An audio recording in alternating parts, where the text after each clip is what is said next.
তুই একটা জেলের ছেলেকে বিয়ে করতে চাচ্ছিস? আরে সমস্যা কি, সুইটি যদি এই জেলেটাকে বিয়ে করে তাহলে আমরা কম দামে মাছ কিনতে পারবো। আরে দাম দিয়ে মাছ কিনতে হবে কেন, ভাইয়া তো তার শালিদেরকে ফ্রিতেই মাছ। আমার ঘরে জন্ম নেই আমার জীবনের সবথেকে বড় ভুল হয়েছে। তুমি এটা জানলা, তোমার কারণে রাস্তাঘাটে মানুষ আমার জানলা কয়। তুমি আমার জীবনটা নষ্ট করে দিছো। তুমি নিজে জানলা তুমি মাছ বিক্রি করো, তুমি আমার কেন জানলা বানাইলা? কেন তুমি আমার স্কুলে ভর্তি করলা না? কেন তুমি আমার পড়ালেখা শিখাইলে না?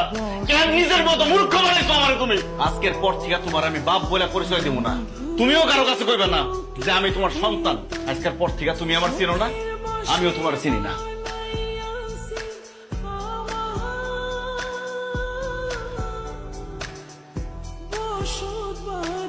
হ্যালো।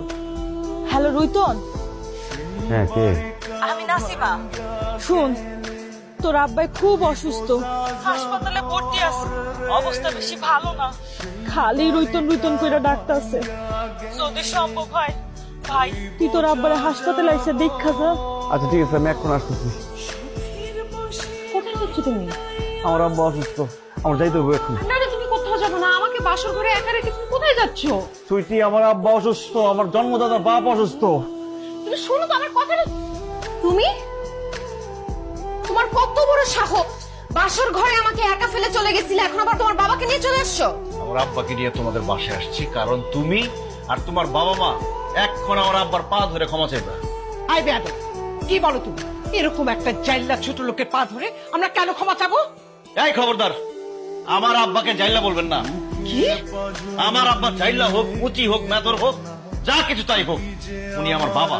আমার বাবার পেশা যাই হোক না কেন, আমার বাবা আছে, এটাই আমার জীবনের সবচেয়ে বড় সার্থকতা। আমার আব্বা আর আমাকে জাইল্লা বইলা অনেক অপমান করছেন আপনারা। আমার আব্বা জেলে মাছ ধরে, চুরি তো করে না, ডাকাতি তো করে না, ঘুষ তো খায় না, অথচ যারা ঘুষ খায়, দুর্নীতি করে, কোটি কোটি টাকা কামায়, তাদেরকে আপনারা খুব সম্মান করেন, তাই না? যে পরিশ্রম করে, সৎ পথে টাকা উপার্জন করে, তাদের জন্য আপনাদের কোনো সম্মান আসে না, তাই না?